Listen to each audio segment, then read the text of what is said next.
The next morning, Marcus woke up feeling restless. He had tossed and turned all night, unable to shake the frustration that lingered from the previous day's incident. It wasn't just about being denied business class or having to sit in a cramped economy seat. It was bigger than that. The experience reminded him of how often people like him faced similar situations, moments where they were treated unfairly because of biases deeply rooted in society. For years, Marcus had chosen to rise above these challenges, focusing on his work and proving himself through success. But this time felt different. This time, he couldn't let it go. After showering and grabbing a quick breakfast at the hotel cafe, Marcus decided to call Angela Carter. Angela was one of his closest friends and someone whose opinion he trusted completely. A sharp-minded lawyer who specialized in civil rights cases, she had always been passionate about fighting injustice. If anyone could help him make sense of what happened and figure out what to do next, it was her. When Angela picked up the phone, her voice was warm but firm. "Marcus, I haven't heard from you in weeks. How's San Francisco treating you?" "It's fine," Marcus replied, though his tone betrayed his mood. "Listen, I need your advice on something." Angela immediately sensed the seriousness in his voice. "What's going on?"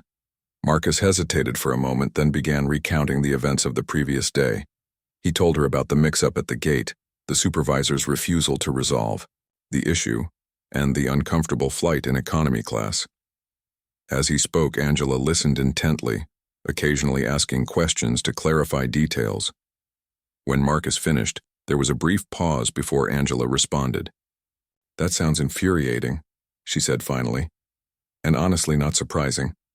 Airlines have a long history of discriminatory practices, whether intentional or not. But I'm guessing you didn't call me just to vent." "No," Marcus admitted. "I want to do something about it, something big."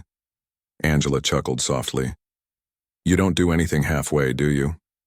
"Okay, tell me more." For the next hour, Marcus shared the idea forming in his mind. What if he created an airline? Not just any airline, but one built on principles of fairness, transparency, and inclusivity. An airline where every passenger, regardless of race, gender, age, or socioeconomic status, was treated with respect. Where technology ensured efficiency and eliminated human bias. Where no one would ever feel dismissed or devalued again. Angela was silent for a moment, processing what Marcus had said. Then she asked, "Have you thought about how much work this would involve? Starting an airline isn't exactly like launching another app. You'd be taking on massive regulatory hurdles, fierce competition, and sky-high costs." "I know," Marcus replied. "But think about the impact it could have. If we can pull it off, it wouldn't just be about me getting justice for one bad experience. It would be about changing the entire system." Angela sighed, torn between caution and excitement. "It's a bold move, Marcus, and honestly, it's inspiring. But you need to consider the risks. Legacy airlines won't take this lying down. They'll fight back hard, especially since you're challenging their monopoly. Plus, you'd need investors willing to back such a risky venture." Marcus nodded, even though Angela couldn't see him. "I've already started thinking about that. My connections in Silicon Valley might help. Some of them owe me favors, and others will see the potential in shaking up the industry. Besides, I've got enough savings to fund the initial stages."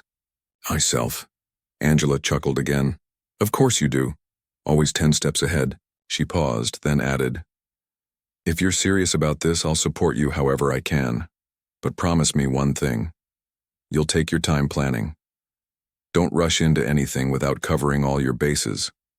"I promise," Marcus said, firmly. "This isn't just about revenge or making a statement. It's about building something meaningful, and I won't cut corners doing it." Marcus knew he couldn't tackle this ambitious project alone. After days of research, he realized just how complex the airline industry was. There were regulations to navigate, technology to develop, and a team of skilled professionals to assemble. But Marcus wasn't one to shy away from challenges. If anything, the complexity only fueled his determination. He began reaching out to people who could help bring his vision to life. The first person he called was Ryan Mitchell, a tech expert he had worked with on several projects at Skynet Innovations. Ryan was known for his ability to solve problems no one else could, whether it involved coding, data analysis, or designing innovative systems. When Marcus explained his idea over coffee, Ryan's eyes lit up with excitement. "This is huge," Ryan said, leaning forward in his chair. "I mean, an airline that actually treats its customers fairly? That's unheard of. Most airlines are stuck in the past, relying on outdated systems and practices. You're talking about reinventing the entire experience." "That's exactly what I'm talking about," Marcus replied. "And I want you to lead the tech side of things. We'll need cutting-edge software to handle reservations, customer service, and even onboard operations. No room for error or bias." Ryan grinned. "You know I'm in. Just tell me where to start." With Ryan on board, Marcus turned his attention to another critical piece of the puzzle: marketing. Launching a new airline wouldn't be easy, especially when competing against giants like Delta, United, and American Airlines. He needed someone who understood branding, storytelling, and how to connect with people on an emotional level. That's when he thought of Lisa Bennett, a marketing strategist he had met at a conference a few years earlier. Lisa was sharp, creative, and unafraid to take risks. When Marcus pitched his idea to her during a video call, she immediately saw its potential. "This isn't just about starting an airline," she said. "It's about making a statement. People are tired of being treated like numbers by big corporations. They want authenticity. They want fairness. If we position Skyfair as the airline that truly cares, we can win them over." Marcus liked the name she suggested: Skyfair. It was simple, memorable, and perfectly captured the essence of what he wanted to achieve. With Lisa handling marketing, he felt confident they could build a strong brand that resonated with travelers. As the team grew, Marcus focused on laying the groundwork for the airline itself. He rented office space in downtown San Francisco and hired a small group of employees to begin developing the company's infrastructure. One of their first priorities was creating a reservation system powered by artificial intelligence. Unlike traditional systems, which often relied on human input and were prone to errors, Skyfair's AI would ensure accuracy and fairness. Every booking would be processed automatically, eliminating the possibility of bias or discrimination. But technology wasn't the only thing Marcus cared about. He wanted Skyfair to stand out not just for its efficiency, but also for its humanity. To achieve this, he introduced a set of core values that would guide every decision the company made. These included transparency, inclusivity, and respect for all passengers. Employees would undergo rigorous training to ensure they embodied these principles, and feedback mechanisms would allow customers to hold the airline accountable. While the team worked tirelessly behind the scenes, word of Marcus's plans began to spread. Friends, colleagues, and acquaintances started asking questions, curious about what he was up to. At first, Marcus kept quiet, wanting to avoid unnecessary attention until he was ready to announce Skyfair officially. But eventually, rumors leaked to the media, and reporters began calling for interviews. One journalist, a young woman named Samantha Reed, managed to track Marcus down at his office. She introduced herself politely and asked if she could write a story about his new venture. Marcus hesitated at first, unsure whether it was too early to go public. But something about Samantha's genuine curiosity convinced him to open up. "I'm not doing this for revenge or publicity," Marcus told her as they sat in his modest office. "What happened to me on that flight? It wasn't just about me. It was part of a bigger problem, one that affects millions of people every day.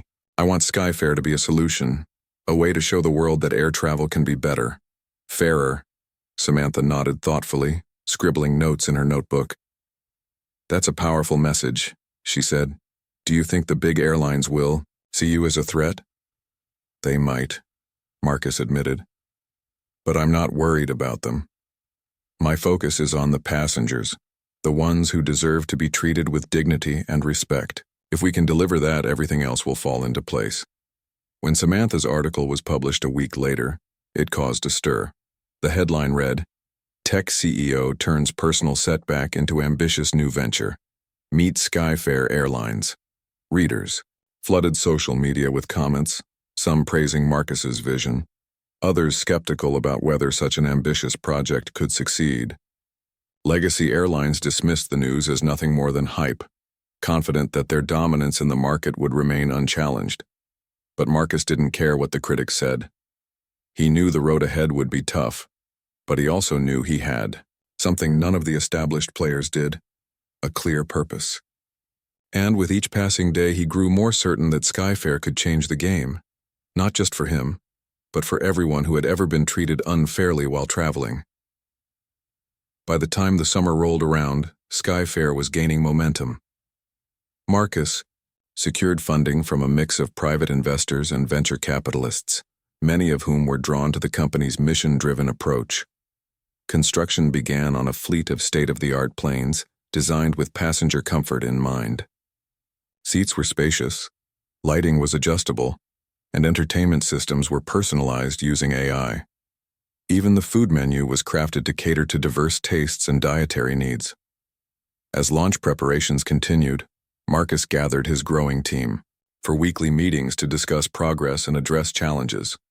During one of these sessions, Ryan brought up a concern. "We've got the tech side covered," he said, "but what about staffing? We need pilots, flight attendants, ground crew, you name it. Finding qualified people who align with our values won't be easy." Marcus nodded, acknowledging the challenge. "That's why we're going to invest heavily in training programs," he replied. "We'll partner with aviation schools and offer scholarships to underrepresented groups. Not only will this help us build a talented workforce, but it'll also reinforce our commitment to inclusivity," Lisa chimed in, adding, "And let's not forget about storytelling. Once we hire our team, we should highlight their journeys, how they came to join Skyfair and what our mission means to them. It'll humanize us and make our brand even stronger." Everyone agreed, and the meeting ended on a high note. As Marcus walked back to his office, he felt a sense of pride swelling inside him. Building Skyfair wasn't just about creating a business. It was about building a movement toward fairness, equality, and innovation. As the launch date for Skyfair Airlines approached, Marcus felt a mix of excitement and anxiety. The team had worked tirelessly to prepare everything, from designing the planes to training staff. But he knew that starting an airline wasn't just about logistics. It was also about perception. Would people trust Skyfair? Could they compete with giants like Delta, United, and American Airlines, companies that had been around for decades? These questions weighed heavily on Marcus's shoulders. The first sign of trouble came when Legacy Airlines began pushing back against Skyfair. At first it was subtle, a few snide comments from executives during interviews, dismissive remarks about how startups rarely last in aviation. But soon, their tactics grew more aggressive. Lobbying groups representing major carriers started pressuring lawmakers to impose stricter regulations on new airlines, claiming that startups like Skyfair posed safety risks or threatened jobs. Anonymous online campaigns popped up, spreading false rumors about financial mismanagement within Skynet Innovations. Some even accused Marcus of using the incident at the airport as a publicity stunt. Marcus tried not to let these attacks get to him, but they were hard to ignore. Every morning his phone buzzed with notifications about another negative article or social media post. Angela called him one evening after reading particularly harsh criticism online. "Don't pay attention to them," she said firmly. "They're scared. That's why they're lashing out." "I know," Marcus replied, though his voice betrayed his frustration. "But it's not just about me. It's about the team, the people who've poured their hearts into this project. I don't want them feeling discouraged." Angela paused before responding. "Then focus on what you can control. Show the world what Skyfair stands for. Actions speak louder than words." Her advice stuck with Marcus. Instead of engaging with critics directly, he decided to double down on transparency. He invited journalists, influencers, and members of grassroots organizations to tour Skyfair's facilities weeks before the inaugural flight. During these visits, guests saw firsthand how much thought and care had gone into every detail, from ergonomic seating designed by experts to AI-powered customer service systems that ensured no passenger would ever face discrimination again. 1.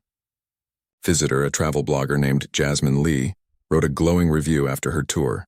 Skyfair isn't just another airline, she posted on her blog. It's a promise, a commitment to fairness, innovation, and respect. After seeing their operations up close, I truly believe they have the potential to change air travel forever. Jasmine's post went viral, sparking widespread interest in Skyfair. Social media lit up with hashtags like #TarFlyFair and #TarSupportSkyfair, as users shared stories of bad experiences they'd had with traditional airlines and expressed hope for something better. Celebrities joined the conversation too, praising Marcus's vision and encouraging their followers to give Skyfair a chance. Despite the growing support, tensions continued to rise behind the scenes. Legacy airlines weren't backing down. One afternoon, Ryan rushed into Marcus's office holding his laptop. "You need to see this," he said urgently. On the screen was an email sent by Charles Whitmore, CEO of Global Airways, one of the largest airlines in the world. In the message, Whitmore offered to buy Skyfair outright for a staggering amount of money, far more than Marcus had invested so far. The tone was polite, but condescending, suggesting that Marcus should accept the offer while he still could. "Do they really think I'd sell out?" Marcus asked incredulously. "They're desperate," Ryan replied. "They know you're onto something big, and they're trying to shut you down before you take off." Marcus shook his head, refusing to entertain the idea. Selling Skyfair would mean abandoning everything he believed in, the mission to create a fairer, more inclusive airline industry. He drafted a firm response declining the offer and thanked Whitmore for his interest. Then he forwarded the email to Angela, who responded with a simple text, "Good call." As launch day drew closer, anticipation reached a fever pitch. Media outlets dubbed Skyfair's debut the most watched airline launch in history, and tickets for the inaugural flight sold out within hours. Passengers ranged from tech enthusiasts eager to experience cutting-edge innovations to families looking for a stress-free travel option. Even skeptics admitted they were curious to see if Skyfair could live up to its promises. On the eve of the big day, Marcus gathered his team for a final meeting. Everyone looked exhausted, but exhilarated, knowing they were about to make history. Marcus stood at the front of the room addressing his employees with gratitude. "This is your moment," he told them. "Every single person here has played a role in making this dream a reality. Tomorrow, we show the world what's possible when we put fairness first." Afterward, Marcus stepped outside for some fresh air. As he walked along the tarmac, watching ground crew prepare the plane for its maiden voyage, he reflected on how far he'd come since that fateful day at the airport. What had started as a personal setback had turned into something far greater, a movement toward equality and innovation. For the first time in months, Marcus felt a sense of peace. When he returned to the office, Angela was waiting for him. She smiled warmly as she handed him a cup of coffee. "Ready for tomorrow?" "As ready as I'll ever be," Marcus replied. Angela nodded approvingly. "Just remember, you've already won. No matter what happens next, you've shown people that change is possible." Marcus took a sip of his coffee, letting her words sink in. Yes, there would be challenges ahead. Critics would continue to doubt him, competitors would try to undermine him, and unforeseen obstacles would inevitably arise, but none of that mattered now. What mattered was that Skyfair represented something bigger than any one person, an opportunity to redefine an entire industry. And as Marcus looked out the window at the gleaming aircraft bearing the Skyfair logo, he allowed himself a small smile. The journey was just beginning. The next morning, crowds gathered at San Francisco International Airport to witness the historic event. Reporters jostled for position, cameras rolled, and passengers lined up eagerly to board the plane. When Marcus finally stepped onto the tarmac to deliver a brief speech, the crowd erupted into applause. "Today marks the start of something new," Marcus began, his voice steady and confident. "Airlines have long been defined by exclusivity and inefficiency. But at Skyfair, we believe everyone deserves to fly with dignity and respect. This isn't just about air travel. It's about creating a world where fairness isn't the exception, but the rule." As the plane taxied down the runway and lifted into the sky, cheers echoed through the terminal. Passengers on board marveled at the spacious seats, intuitive technology, and friendly service. By the time the flight landed, reviews were pouring in, praising Skyfair for delivering an unparalleled experience.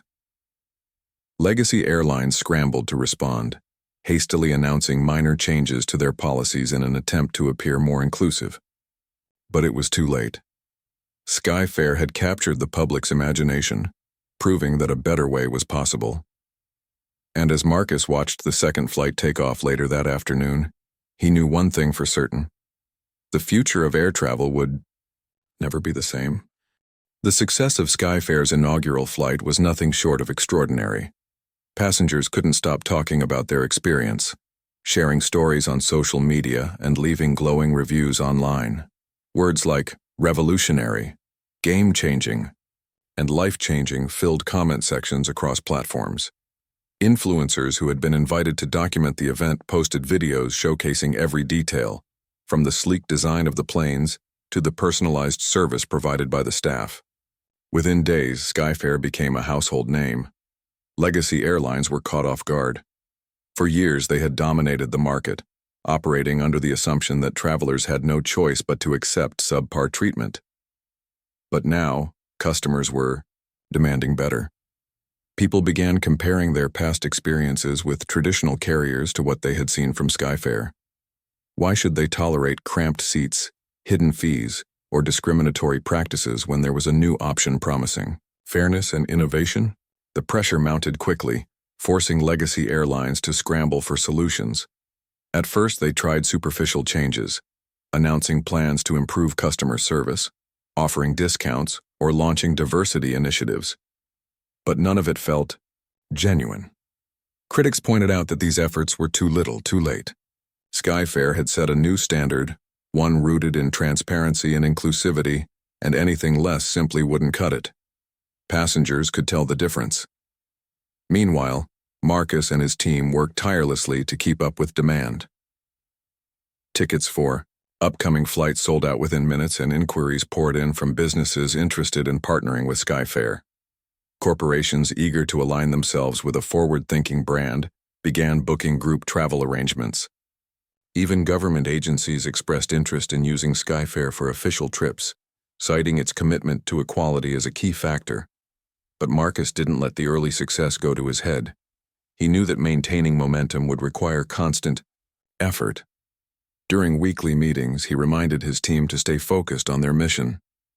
"We're not just running an airline," he told them. "We're building trust. Every decision we make has to reflect our values." To ensure this happened, Marcus implemented strict guidelines for operations. Customer feedback was reviewed daily, and any issues were addressed immediately. Employees underwent ongoing training to reinforce the importance of fairness and respect. Technology played a crucial role too. AI systems monitored everything from ticket sales to onboard interactions, ensuring that biases, whether intentional or accidental, were eliminated. Despite the challenges, morale among Skyfair's staff remained high. Many employees said they felt proud to be part of a company that stood for something meaningful. Pilots, flight attendants, and ground crew often shared stories about how passengers thanked them for providing such a positive experience. One flight attendant named Emily recounted how a young boy traveling alone had hugged her after landing, saying it was the best flight he'd ever taken. Moments like these reminded everyone why they had joined Skyfair in the first place. As months passed, the impact of Skyfair's success became undeniable. Legacy Airlines struggled to retain customers, many of whom switched to Skyfair without hesitation. Some smaller carriers even went bankrupt, unable to compete with the innovative newcomer. Investors took notice, pouring money into aviation startups inspired by Marcus's vision. Slowly but surely, the industry began to shift. One day, Marcus received a call from Charles Whitmore, the CEO of Global Airways. This time, however, the tone was different. "Marcus," Whitmore began, sounding unusually humble, "I have to admit, you've changed the game. We underestimated you, and frankly, we deserve the backlash we're getting." I'd like to sit down and discuss how we can adapt your model to improve our own practices. Marcus agreed to meet, curious to hear what Whitmore had to say. Over coffee, the two men talked openly about the future of air travel. Whitmore admitted that Global Airways had resisted change for far too long, prioritizing profits over people. We thought we were untouchable, he confessed. But you proved us wrong. If we don't evolve, we'll lose everything. Marcus listened carefully, weighing Whitmore's words.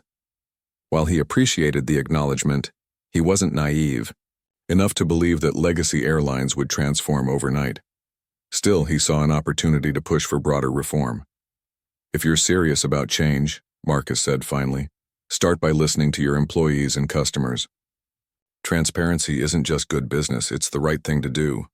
Whitmore nodded, visibly moved. Thank you. You've given me a lot to think about. Back at Skyfair headquarters, Angela noticed a shift in Marcus's demeanor. He seemed lighter, as if a weight had been lifted. When she asked him about it, he smiled. For so long, I felt like I was fighting against the system, but now I feel like we're building something new, a system where fairness isn't the exception but the rule. Angela grinned. That's quite a legacy. It's not about me, Marcus replied. It's about everyone who's ever been treated unfairly. If Skyfair can inspire other industries to follow suit, then we've done our job. By the end of the year, Skyfair had expanded internationally, launching routes to Europe, Asia, and South America. The company invested heavily in sustainable practices, introducing eco-friendly fuel options and reducing waste wherever possible. Environmental groups praised Skyfair for setting an example others should follow. Meanwhile, grassroots organizations continued to champion the airline as a symbol of progress and equality. On a quiet evening several months later, Marcus found himself standing on the tarmac once again, watching another Skyfair plane ascend into the sky. The sight never failed to fill him with pride. Beside him, Angela wrapped her jacket tighter against the cool breeze. You've come a long way, she said softly. Marcus nodded, his gaze fixed on the horizon. This is just the beginning, he murmured. There's still so much work to be done. Angela smiled knowingly. And you'll keep doing it, won't you? Of course, Marcus replied, because fairness isn't something you achieve once. It's something you fight for every single day. As the plane disappeared into the clouds, Marcus turned, away from the runway, ready to face whatever challenges lay ahead. Skyfair had already transformed the airline industry, proving that fairness and innovation could coexist. But for Marcus, the real victory wasn't in the accolades or the profits, it was in knowing that he had sparked a movement. A movement toward a world where everyone, regardless of who they were or where they came from, could take to the skies with dignity and respect. Marcus Johnson was a man who didn't like to make a fuss. He believed in hard work, discipline, and staying calm no matter what life threw at him. At 38 years old, he had built a name for himself as one of the most innovative minds in the tech industry. His company, Skynet Innovations, had revolutionized how people interacted with technology, creating products that made everyday tasks easier and more efficient. Marcus wasn't just successful, he was respected. People admired his quiet confidence and the way he carried himself with dignity. On this particular morning, Marcus woke up early, feeling energized and ready for the day ahead. He had an important meeting in San Francisco with potential investors who were interested in funding his latest project. It was a big deal, a chance to take Skynet Innovations to the next level. The flight from New York to San Francisco wasn't long, but Marcus preferred flying business class. It gave him time to relax, review his notes, and prepare mentally for high-stakes conversations. Comfort mattered to him, not because he was extravagant, but because it allowed him to focus on what truly mattered, his work. After packing his bag and grabbing a quick coffee, Marcus headed to the airport. Traffic was light, and he arrived 2 hours before his scheduled departure. As always, he double-checked everything: his boarding pass, his ID, even the email confirmation for his business class ticket. Everything seemed perfect. At the check-in counter, A cheerful agent greeted him and handed over his boarding pass without any issues. Marcus thanked her and made his way through security, where he breezed through the lines thanks to his TSA pre-check status.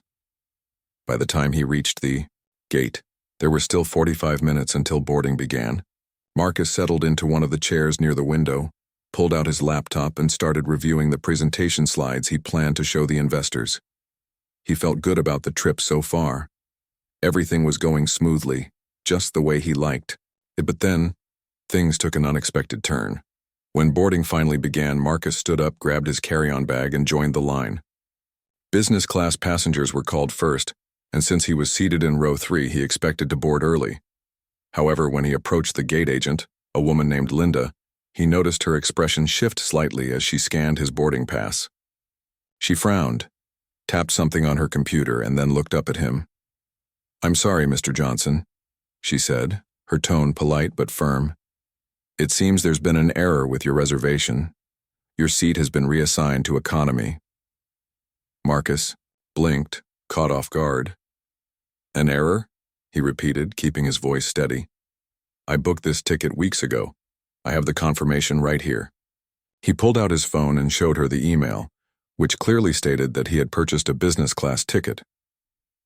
Linda glanced at the screen of his phone briefly before shaking her head. "I understand, sir, but unfortunately, our system shows otherwise. We're fully booked in business class today due to some last-minute changes. There's nothing we can do." Marcus felt a knot forming in his stomach. This didn't make sense. He had done everything correctly. Why was this happening now? "Is there someone else I can speak to?" he asked, trying to remain calm.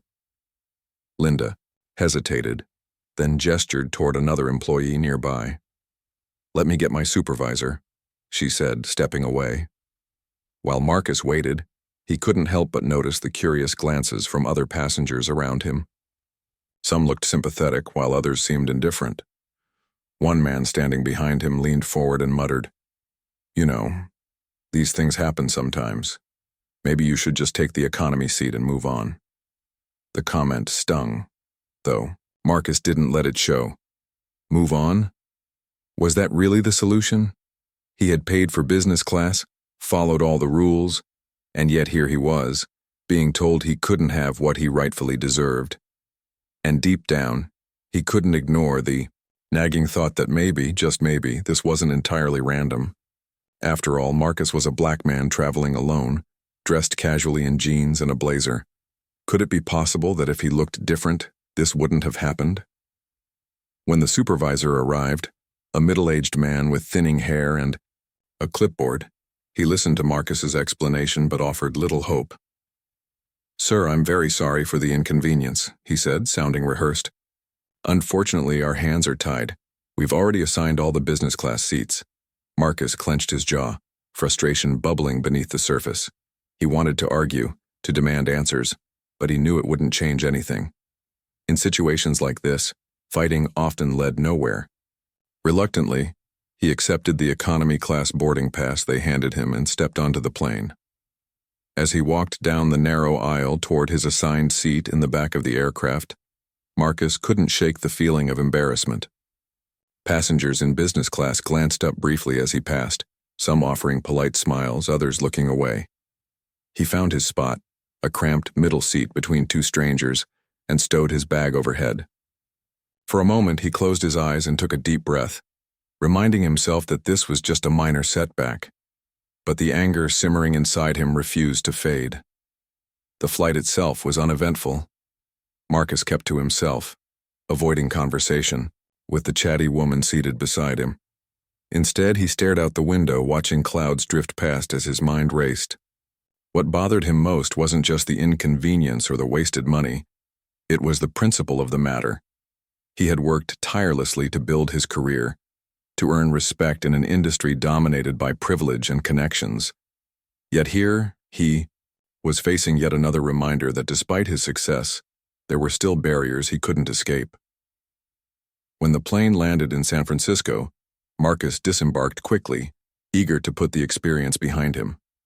He hailed a cab to his hotel, checked in, and spent the rest of the afternoon preparing for his meeting. By the time evening rolled around, He had pushed thoughts of the incident to the back of his mind, focusing instead on delivering a stellar presentation. And when the investors praised his ideas and agreed to move forward with funding, Marcus allowed himself a small sense of satisfaction. But later that night, as he lay in bed staring at the ceiling, the memory of the flight crept back in. He replayed the scene in his head. The gate agent's dismissive tone, the supervisor's empty apologies, the indifferent stares from other passengers.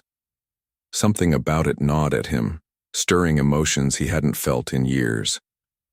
This wasn't just about one bad experience. It was part of a larger pattern, a systemic issue that needed addressing. And as sleep eluded him, a seed of an idea began to form in Marcus's mind, an idea that would not only challenge the airline industry but also send shockwaves far beyond it.